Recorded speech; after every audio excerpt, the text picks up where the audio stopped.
Sa ngalan ng Ama, ng Anak at ng Espiritu Santo, Amen. sumainyo ang Panginoon. At sumayo rin. Mga kapatid, ngayon po ang ikalawang linggo sa Pasko ng Pagkabuhay at linggo ng Mabathalang Awa o Divine Mercy. Upang maging marapat gumanap sa banal na pagdiriwang, pagsisihan natin ang ating mga kasalanan. Sinugong tagapagpagaling sa mga nagsisisi, Panginoon, kaawaan mo kami. Panginoon, kaawaan mo kami. Dumating na tagapaganyayang ang mga makasalanay magsisi, Kristo, kaawaan mo kami. Kristo, kaawaan mo kami. Nakaluklukas sa kanan ng Diyos Ama para ipamagitan kami, Panginoon, kaawaan mo kami. Panginoon, kaawaan mo kami. Kaawaan tayo ng makapangyarihang Diyos, patawarin tayo sa ating mga kasalanan at patnubayan tayo sa buhay na walang hanggan. Amen. Papuri sa Diyos sa kaitaasan.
Manalangin tayo.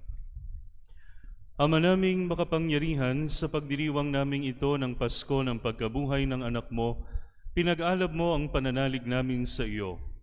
Ang kagandahang loob mo sa amin ay lalo mo pang pag-ibayuhin upang maisaloob na mabuti ng lahat ang kadalisayang dulot ng binyag, ang Espiritong bigay mo sa iyong mga anak, ang dugong dumanak upang kami maligtas. Sa pamamagitan ni Jesucristo, kasama ng Espiritu Santo, magpasawalang hanggan. Amen. Ang salita ng Diyos mula sa mga gawa ng mga apostol. Ang mga kapatid ay nananatili sa itinuro ng mga apostol, sa pagsasama-sama bilang magkakapatid, sa paghahati-hati ng tinapay at sa pananalangin. Dahil sa maraming himala ginawa sa pamamagitan ng mga apostol, naghari sa lahat ang magkahalong pitagan at takot, at nagsama-sama ang lahat ng sumasampalataya, at para sa lahat ang kanilang ari-arian. Ipinagbibili nila ito at ang pinagbilhan ay pinamamahagi sa lahat ayon sa pangangailangan ng bawat isa. Araw-araw, sila'y nagkakatipon sa templo, naghahati-hati ng tinapay sa kanilang tahanan, at nagsasalo-salong masaya ang kalooban. Nagpupuri sila sa Diyos at kinalulugdan ng lahat ng tao. Bawat araw ay dinaragdag sa kanila ng Panginoon ang mga inililigtas. Ang salita ng Diyos. Salamat sa Diyos.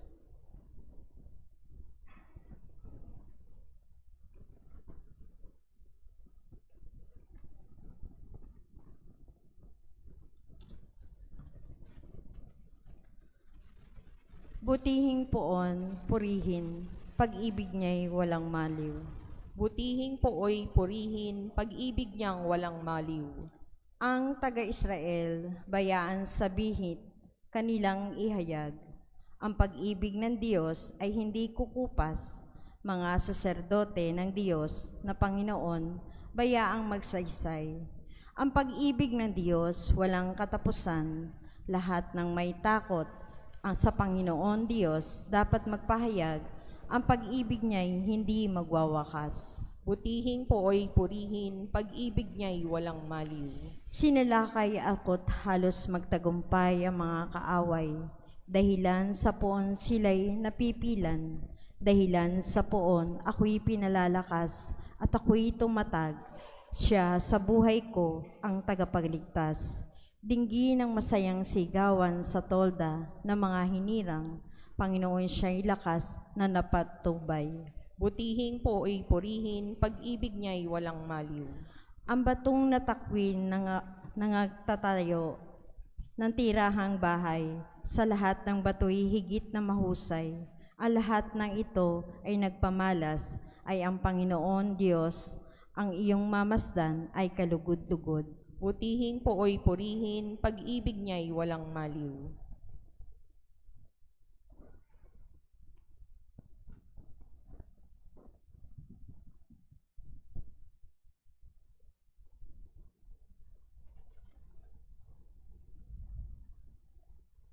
Ang salita ng Diyos mula sa unang sulat ni Apostol San Pedro. Purihin natin ang Diyos at Ama ng ating Panginoong Hesukristo. Dahil sa laki ng habag niya sa atin, tayo'y isinilang sa isang panibagong buhay sa pamamagitan ng muling pagkabuhay ni Hesukristo. Ang bagong buhay na iyan ay nagbigay sa atin ng malaking pag-asa. Nakakamtan natin ng isang kayamanang walang kapintasan, di masisira at di kukupas. Ang kayamanang iya'y nakalaan sa inyo doon sa langit, sapagkat kayo'y sumasampalataya. Iingatan kayo ng kapangyarihan ng Diyos, samantalang hinihintay ninyo ang kaligtasang nakalaang ihayag sa katapusan ng mga panahon. Ito'y dapat ninyong ikagalak, bagamat maaaring magdanas muna kayo ng iba't ibang pagsubok sa loob ng malaking panahon. Ang ginto na nasisira ay pinararaan sa apoy upang malaman kung talagang dalisay.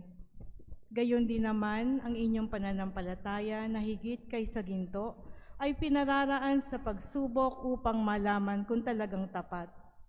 Sa gayon, kayo'y papupurihan, dadakilain at pararangalan sa araw na mahayag si Jesucristo. Hindi ninyo siya nakita kailanman, ngunit siya'y inibig na ninyo. Hindi pa rin ninyo siya nakikita magpahanggang ngayon, ngunit nananalig na kayo sa Kanya. Dahil dito'y nag-uumapaw na sa inyong puso ang kagalakang hindi kayang ilarawan sa salita, sapagkat inaani na ninyo ang bunga ng inyong pananampalataya, ang inyong kaligtasan, ang salita ng Diyos. Salamat sa Diyos.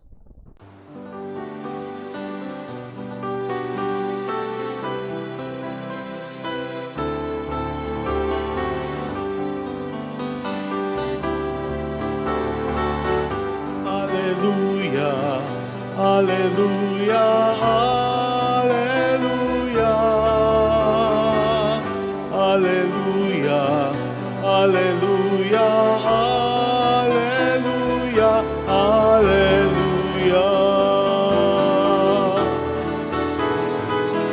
hallelujah,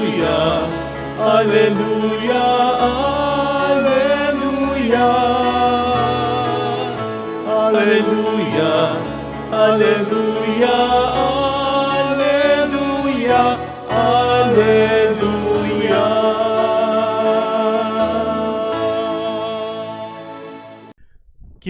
Kinagabihan ng linggo ding iyon, ang mga alagad ay nagkakatipon. Nakapinid ang mga pinto ng bahay na kanilang pinagtitipunan dahil sa takot nila sa mga Hudyo. Dumating si Jesus at tumayo sa gitna nila. Sumainyo ang kapayapaan, sabi niya. Pagkasabi nito, ipinakita niya ang kanyang mga kamay at ang kanyang tagiliran. Tuwang-tuwa ang mga alagad nang makita ang Panginoon. Sinabi na naman ni Jesus, sumainyo ang kapayapaan. Kung paanong sinugo ako ng Ama, gayon din naman sinusugo ko kayo. Pagkatapos, sila'y hiningahan niya at sinabi, tanggapin ninyo ang Espiritu Santo. Ang patawarin ninyo sa kanilang mga kasalanan ay pinatawad na nga, at ang hindi nyo patawarin ay hindi nga pinatawad. Ngunit si Tomas na tinuguri ang kambal, isa sa 12, ay wala roon nang dumating si Jesus. Kaya't sinabi sa kanya ng mga alagad, nakita namin ang Panginoon. Sumagot si Tomas, hindi ako maniniwala hanggat di ko nakikita ang butas ng mga pako sa kanyang mga kamay, at naisusuot dito ang aking daliri, at hanggat hindi ko naipapasok ang aking kamay sa kanyang tagiliran. Makalipas ang 8 araw, muling nagkatipon sa loob ng bahay ang mga alagad kasama nila si Tomas. Nakapinid ang mga pinto, ngunit pumasok si Jesus at tumayo sa gitna nila. Sinabi niya, sumainyo ang kapayapaan. Saka sinabi kay Tomas, tingnan mo ang aking mga kamay at ilapit dito ang iyong daliri. Ipasok mo ang iyong kamay sa aking tagiliran. Huwag ka nang mag-alinlangan, maniwala ka na. Sumagot si Tomas, Panginoon ko at Diyos ko. Sinabi sa kanya ni Jesus, naniniwala ka na ba sapagkat nakita mo ako? Mapapalad ang mga naniniwala kahit hindi nila ako nakita. Marami pang kababalaghang ginawa si Jesus na nasaksihan ng mga alagad, ngunit hindi natatala sa aklat na ito. Ang mga natala rito'y sinulat upang sumampalataya kayong si Jesus ang Mesiyas at ang anak ng Diyos, at sagay magkaroon kayo ng buhay sa pamamagitan niya. Ang mabuting balita ng Panginoon. Pinupuri ka namin, Panginoong Hesukristo. Sa ngalan ng Ama, ng Anak, at ng Espiritu Santo. Amen. Happy Easter po sa inyong lahat. Happy Easter po!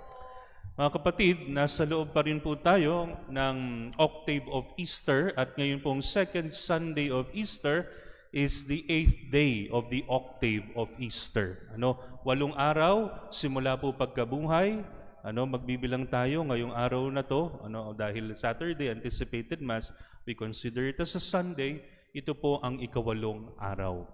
At mga kapatid, sa araw na ito ay ipinagdiriwang natin ang Divine Mercy Sunday.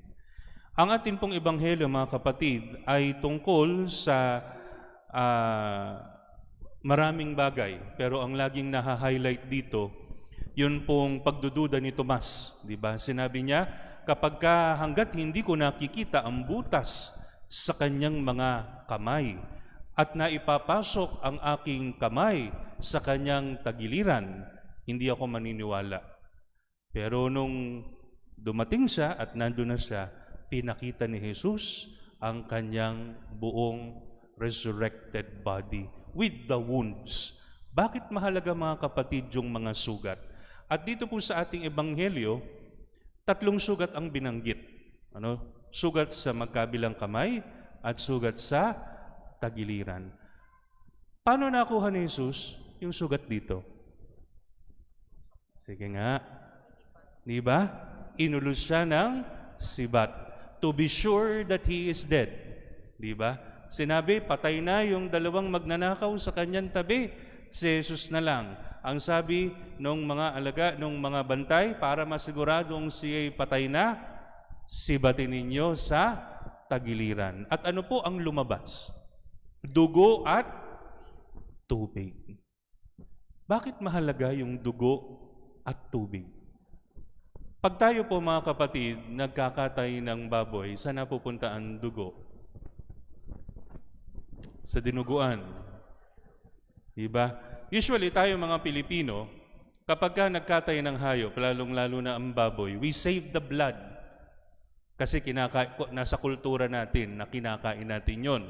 Pero noong unang panahon sa mga Hudyo, ang dugo ay hinahayaan nilang dumaloy sa altar. Saan mapupunta yon?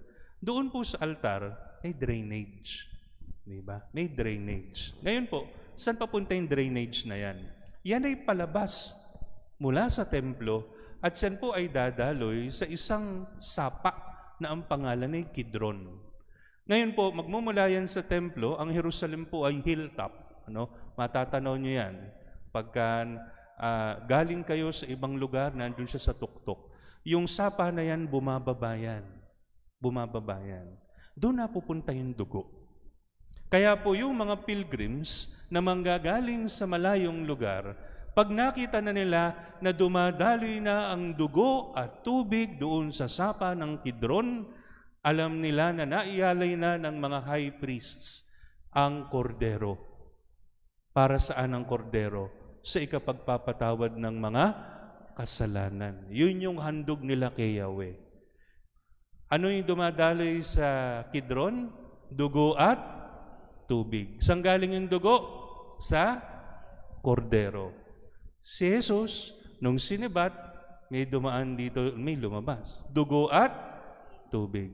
Si Kristo, ilang beses niyang sinasabi, si Kristo ang bagong templo. Sabi niya, sirain niyo man ang templong ito, itatayo ko ng 3 araw. He is referring to himself as the new temple.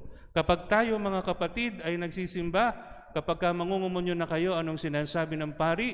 Ito ang kordero ng Diyos na nag-aalis ng mga kasalanan ng sanlibutan. Sumakatuwid, mga kapatid, si Kristo ang templo, si Kristo ang kordero, at mula sa Kanya, dumadaloy ang kapatawaran ng mga kasalanan. At dito po sa ating binasang ebanghelyo, mga kapatid, anong sabi po ni Jesus? Ipasok mo ang iyong kamay dito sa tagiliran ko. Para bagang sinasabi ng Panginoon, reach out to my love and mercy for you. I came back because of you, Thomas, and because of every one of us. Kasi mahal tayo ng Diyos. Mga kapatid, kakaiba po ang atin pong kapistahan ngayon sapagkat may mahalaga pong ibinibigay sa atin ito spiritually. Hayaan niyo pong ipaliwanag ko. Kapag ka po tayo nangungumpisal, mga kapatid, pinatatawad ang ating mga kasalanan. Amen po ba?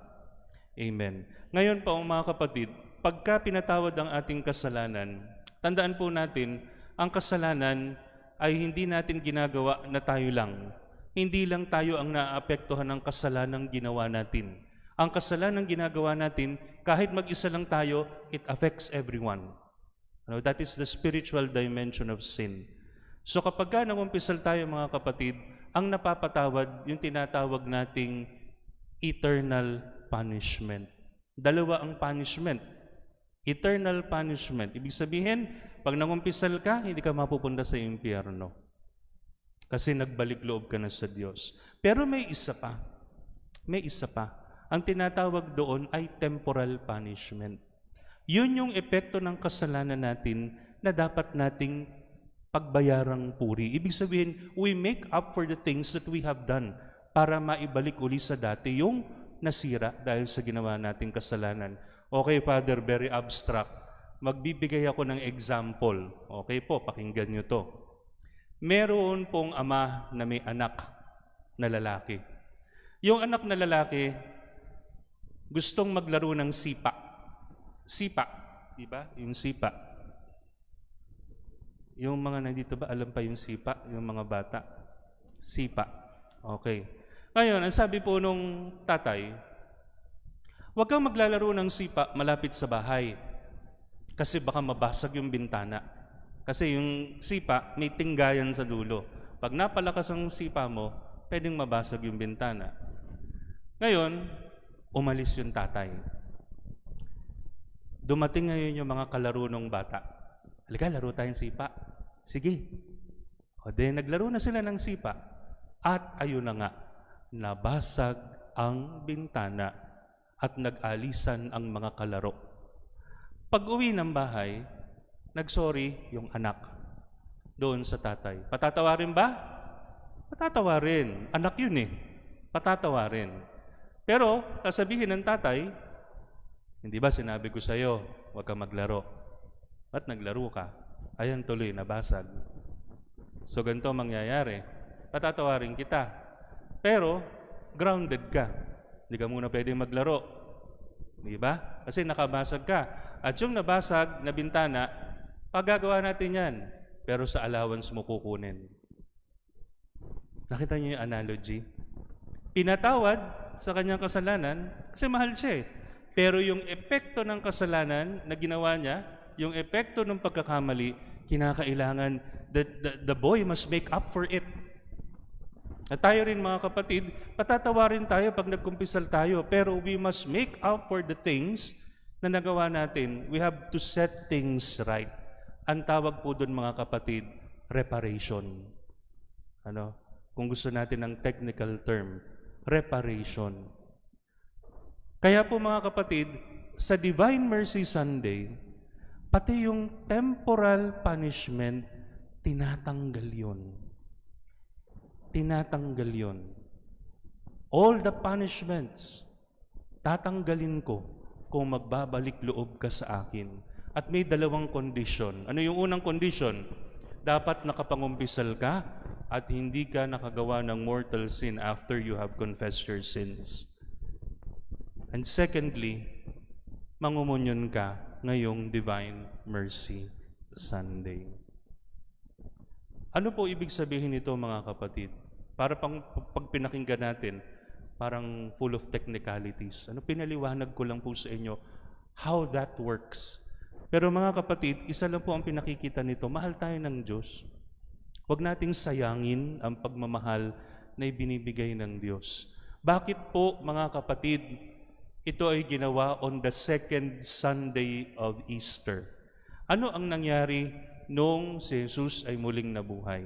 Bukod sa siya'y nabuhay, He rose from the dead, He brought with Him all the dead people na namuhay ng matuwid noong unang panahon at binuksan niya ang langit para sa kanila.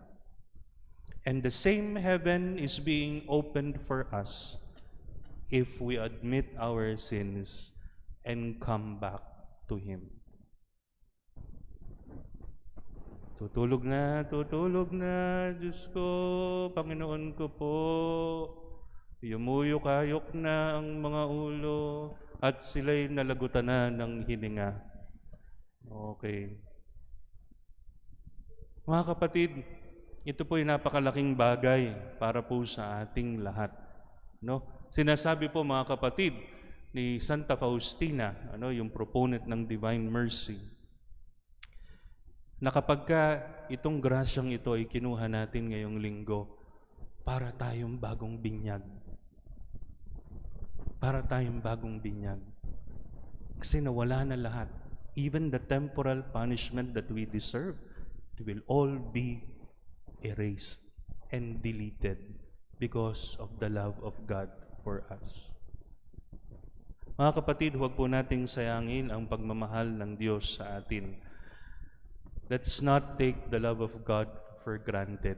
Kung alam natin kung gaano tayo kamahal ng Diyos, matatakot na tayong magkasala. Hindi dahil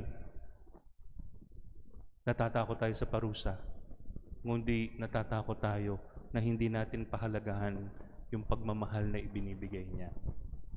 Ito po ang ating pagnilayan sa linggong ito ng mabathalang awa sa ngalan ng Ama, ng Anak at ng Espiritu Santo. Amen. Pahayag natin ang ating pananampalataya. Sumasampalataya ako Sa Diyos amang makapangyarihan sa lahat, na may gawa ng langit at lupa. Sumasampalataya ako kay Hesukristo, iisang anak ng Diyos, Panginoon nating lahat.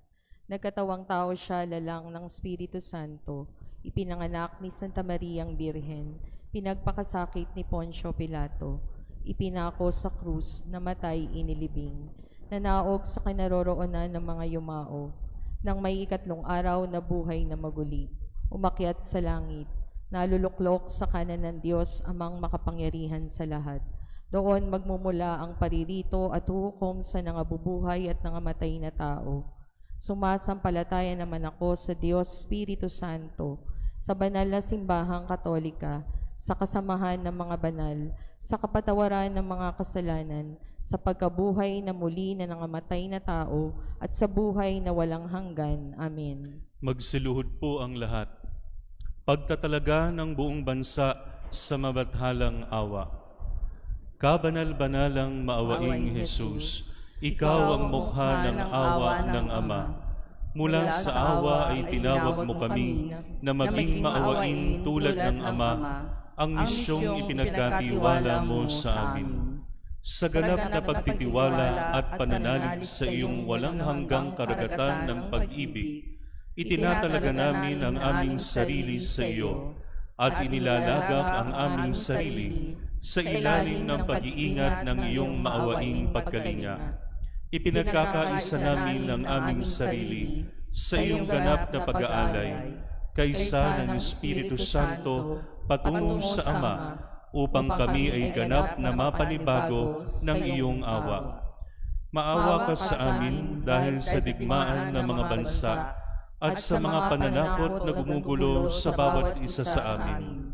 Maawa ka sa amin sa malawakang pagkakasala laban sa katotohanan at sa mga karumal-dumal na kasalanan laban sa katarungan at pagkakapatiran ng sangkatauhan. Maawa ka sa amin dahil sa digmaan ng mga bansa at sa mga pananakot na gumugulo sa bawat isa sa amin.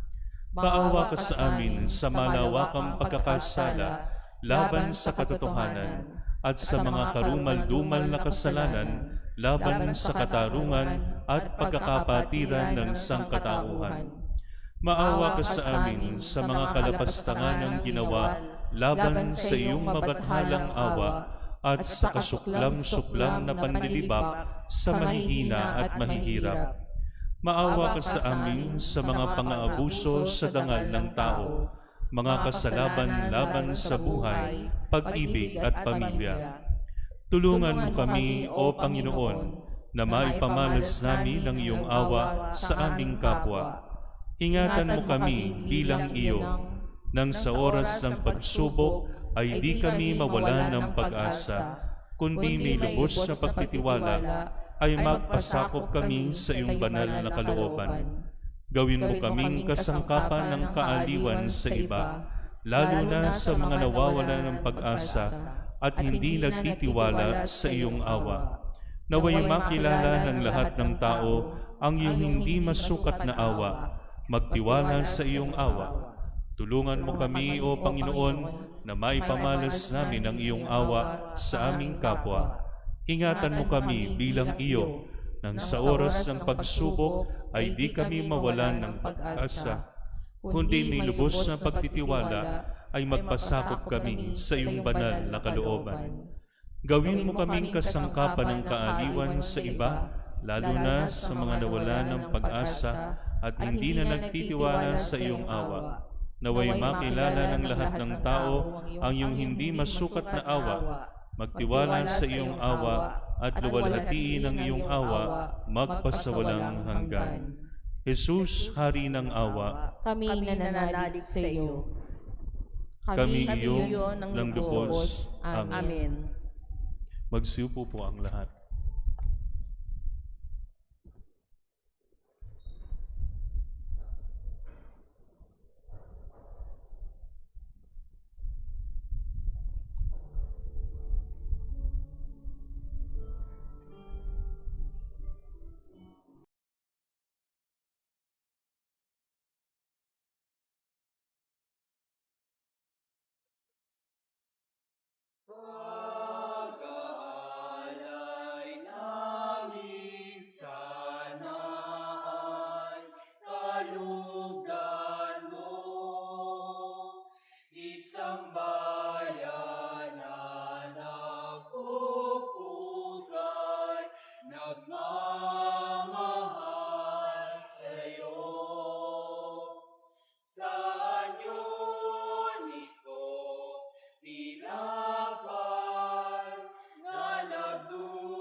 Manalangin kayo mga kapatid upang ang paghahain natin ay kalugdan ng Diyos amang makapangyarihan. Tanggapin nawa ng Panginoon itong paghain sa iyong mga kamay, sa kapurihan niya at karangalan sa ating kapakinabangan at sa buong sambayanan niyang banal.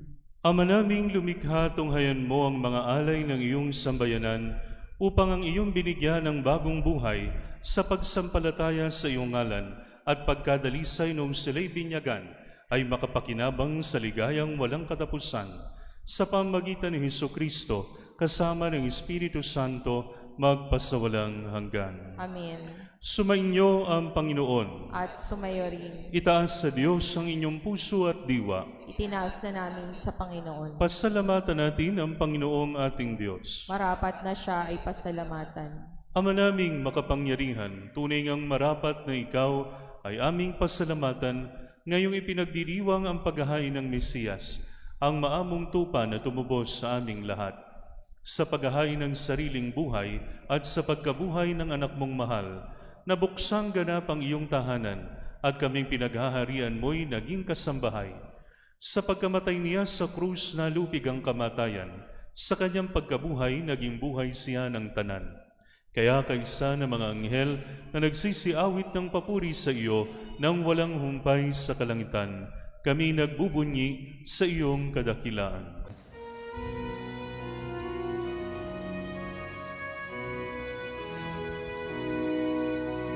Santo, Santo, Santo, Panginoong Diyos ng mga hukbo, napupuno ang langit at lupa ng kadakilan mo. Hosana, Hosana sa kaitaasan, pinagpalang na paririto sa ngalan ng Panginoon. Hosana, Hosana sa kaitaasan.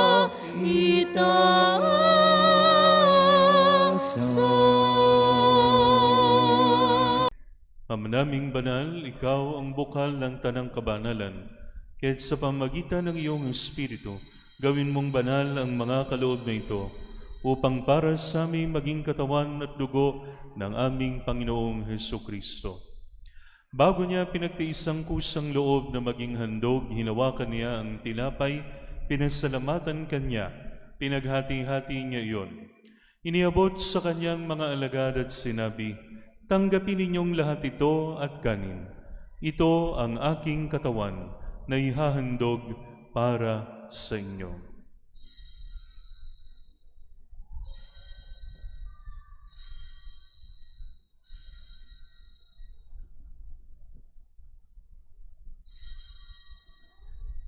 Gayun din naman nung matapos ang hapunan, hinawakan niya ang kalis, muli kanyang pinasalamatan. Iniabot niya ang kalis sa kanyang mga alagad at sinabi, "Tanggapin ninyong lahat ito at inumin. Ito ang kalis ng aking dugo, ng bago at walang hanggang tipan. Ang aking dugo na ibubuhos para sa inyo at para sa lahat, sa ikapagpapatawad ng mga kasalanan. Gawin ninyo ito sa pag-alala sa akin."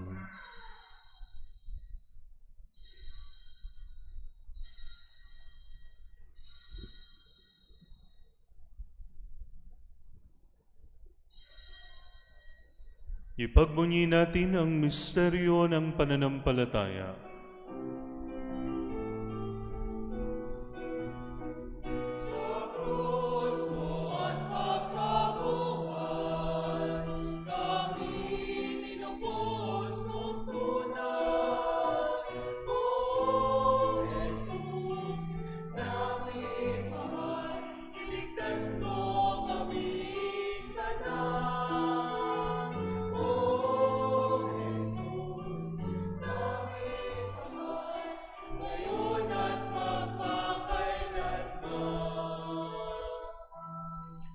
Ama, ginagawa namin ngayon ang pag-alala sa pagkamatay at muling pagkabuhay ng iyong anak.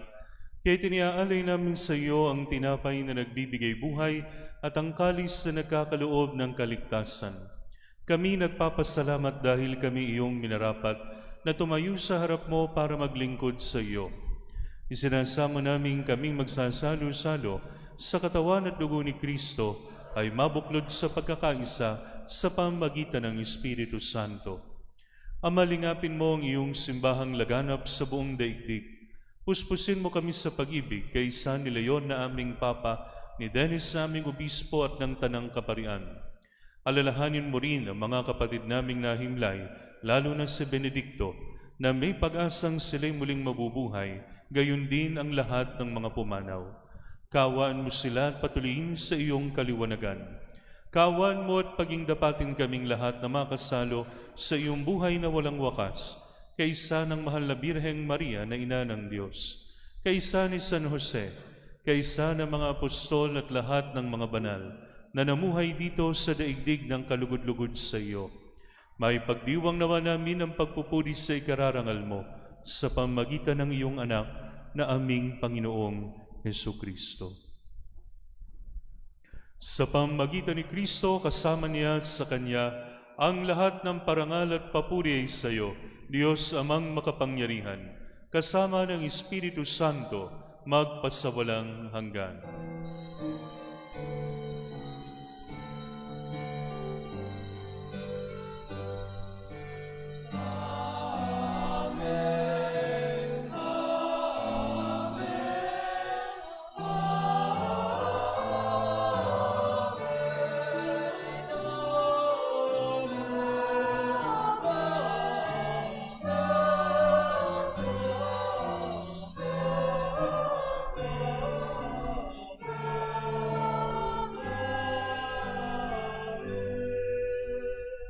Sa tagubili ng mga nakagagaling na utos sa turo ni Jesus na Panginoon natin at Diyos, ipahayag natin ng lakas loob.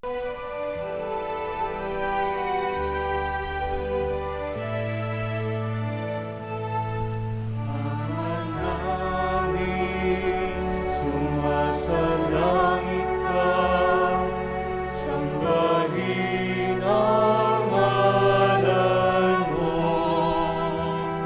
Mapasa amin ang kaharian mo, sundin ang loob mo.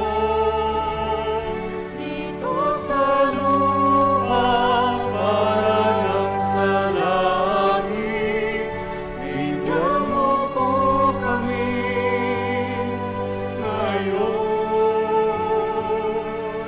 ng aming kakanin sa araw-araw at pagnawarin mo kami sa aming mga sala para ng pagpapatawad namin sa nagkakasala sa amin. At huwag mo kaming ipahintulot sa gusto, at iadya mo kami sa lahat ng masama. Hinihiling namin kami iadya sa lahat ng masama, pagkalooban ng kapayapaan araw-araw, iligtas sa kasalanan at ilayo sa lahat ng kapahamakan, samantalang aming pinananabikan ang dakilang araw ng pagpapahayag ng tagapagligtas naming si Jesucristo. Sapagkat iyo ang kaharian, kapangyarihan at kapurihan, ngayon at magpakailanman.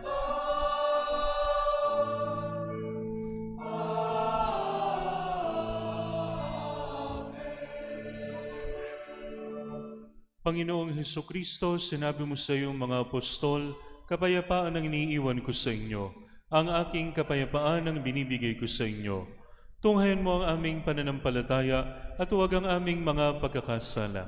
Pagkalooban mo kami ng kapayapaan at pagkakaisa ayon sa iyong kalooban, kasama ng Espiritu Santo, magpasawalang hanggan. Amen. Ang kapayapaan ng Panginoon ay laging sumainyo. At sumayo rin. Magbigayan kayo ng kapayapaan sa isa't isa. Kordero ng Diyos na nag-aalis ng mga kasalanan ng sanlibutan, maawa ka sa amin. Kordero ng Diyos na nag-aalis ng mga kasalanan ng sanlibutan, maawa ka sa amin. Kordero ng Diyos na nag-aalis ng mga kasalanan ng sanlibutan, ipagkaloob sa amin ang kapayapaan. Ito ang kordero ng Diyos, ito nag-aalis ng mga kasalanan ng sanlibutan. Mapalad ang mga inaanyayahan sa kanyang banal na piging. Panginoon, hindi ako karapat-dapat na magpatuloy sa iyo, ngunit sa isang salita mo lamang ay gagaling na ako.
Manalangin tayo.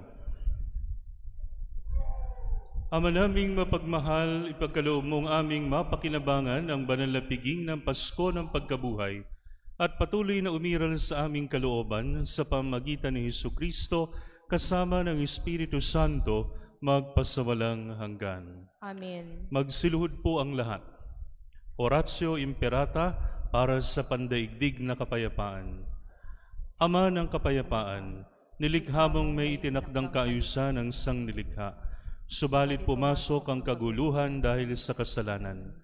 Ngayong humaharap kami sa pandaigdig na krisis mula sa gitnang silangan, hiling namin sa iyong kapangyarihan tapusin na ang ugat ng kaguluhan nang muling mamayani ang kapayapaang pinagtagumpayan at inihandog ng iyong muling nabuhay na anak na si Hesukristo kasama ng Espiritu Santo magpasawalang hanggan. Amen.